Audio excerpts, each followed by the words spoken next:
आज हम लोग देखेंगे कि कुंडली में ग्रहों का कौन सा ऐसा योग लव मैरिज देता है। यहाँ पर हम लोग एस्ट्रोलॉजिकल कॉम्बिनेशन को मास्टर रूल और सब रूल में ग्रुप किया है।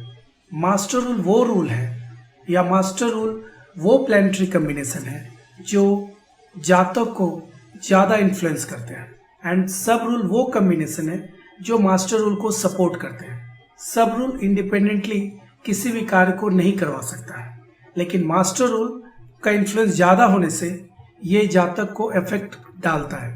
मास्टर रूल और सब रूल अगर दोनों ही प्रेजेंट हो तो वो घटना जिसको मास्टर रूल और सब रूल इंडिकेट कर रहे हैं उसके घटित होने का चांसेस काफ़ी बढ़ जाता है। आइए अब देखते हैं कि कुंडली में वो कौन कौन से भाव हैं जो लव मैरिज दे सकता है। अगर 5th और 7th का संबंध किसी भी तरह 11th हाउस से हो जाए या उसके लॉर्ड से हो जाए, साथ ही साथ वीनस का संबंध अगर 5th और 7th हाउस या एसेंडेंट के साथ हो जाए, तो इन स्थितियों में लव मैरिज का योग प्रबल हो जाता है।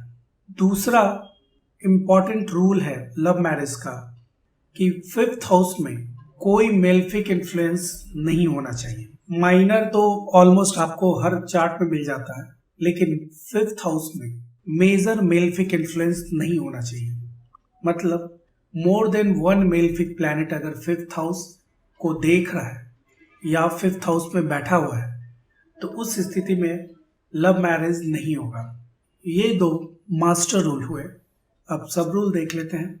5th और 7th हाउस अगर किसी भी तरह लिंक होंगे तो लव मैरिज का योग बन जाता है कुंडली में। 5th, 7th और 9th हाउस अगर ये तीनों हाउस अगर लिंक्ड है तो भी लव मैरिज का योग बन जाता है। लेकिन हम लोगों को ये ध्यान देना होगा कि अगर कुंडली में मास्टर रूल का एक भी रूल एप्लीकेबल होता है तब हम लोग चार्ट को फर्दर एनालिसिस करेंगे लव मैरिज के लिए। अदरवाइज उसकी फर्दर स्टडी करने की कोई ज़रूरत नहीं है, जातक लव मैरिज नहीं कर पाएगा। सब rule is dependent on the master rule, and master rule किसी भी कुंडली में एप्लीकेबल है तो सब रूल को देखना है। अदरवाइज आप सिंपली चार्ट को रिजेक्ट कर सकते हैं, बोल सकते हैं कि लव मैरिज नहीं होगा। आइए अब कुंडली के द्वारा लव मैरिज के रूल्स को समझते हैं। जैसा कि मैंने कहा है कि 11th हाउस का संबंध 5th और 7th हाउस के साथ होना चाहिए, एंड वीनस 5th, 7th या एसेंडेंट के साथ किसी भी तरह लिंक होना चाहिए। यहाँ पर देखिए 11th house Lord mercury 5th house Lord Jupiter को 7th एस्पेक्ट से देख रहा है। वहीं 7th house Lord Venus 10th house में लियो साइन में है। वीनस का डिस्पोजिटर सूर्य 11th हाउस लॉर्ड मर्क्यूरी के साथ है जो 5th हाउस लॉर्ड को देख रहा है। इस तरह से 11th हाउस लॉर्ड का संबंध 5th और 7th से बन रहा है। वीनस स्वयं 7th हाउस लॉर्ड है और लग्नेस का डिस्पोजिटर भी है। यह बात ध्यान देने योग्य है कि किसी भी प्लैनेट का डिस्पोजिटर उसी प्लैनेट के जैसा बिहेव करता है। यहाँ लग्नेस मंगल 7th हाउस में है और वीनस उसका डिस्पोजिटर है, तो वीनस यहाँ मंगल जैसा बिहेव करेगा।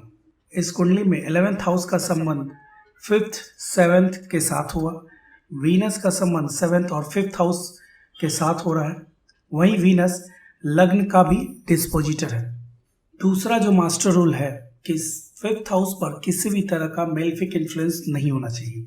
माइनर मेलेफिक इन्फ्लुएंस तो कॉमन है, लेकिन more than one malefic influence अगर हो 5th हाउस में तो उस स्थिति में लव मैरिज का योग काफ़ी कम हो जाता है। इस कुंडली में देखते हैं तो 5th हाउस में मून और जुपिटर है और सूर्य एकमात्र क्रूर ग्रह है जो 5th हाउस को देख रहा है।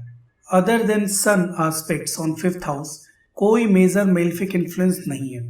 सो इस चार्ट में दोनों ही मास्टर रूल एप्लीकेबल हैं और इस वजह से ये चार्ट एक परफेक्ट एग्जाम्पल बन जाता है लव मैरिज का। अब हम लोग सब रूल देखेंगे कि क्या उनमें से एक भी रूल्स इस चार्ट में एप्लीकेबल है या नहीं। फर्स्ट सब रूल कहता है कि 5th हाउस का संबंध 7th हाउस से होना चाहिए। 5th हाउस लॉर्ड जुपिटर है यहाँ पर और 7th हाउस लॉर्ड वीनस है। सूर्य वीनस का डिस्पोजिटर है और वो 5th हाउस लॉर्ड जुपिटर को देख रहा है। सेकंड सब रूल है कि 5th, 7th और 9th का संबंध होना चाहिए। यहाँ 9th house Lord moon 5th house में ही बैठा है, इसलिए यह जातक लव मैरिज ही करेगा। और आखिरकार तमाम कठिनाइयों को पार करता हुआ इस जातक ने लव मैरिज ही किया। यह बात ध्यान देने योग्य है कि अगर मास्टर रूल और सब रूल में बताए गए प्लैनेटरी कॉम्बिनेशन अगर कुंडली में प्रेजेंट है तो उस दशा में जातक लव मैरिज ही करेगा।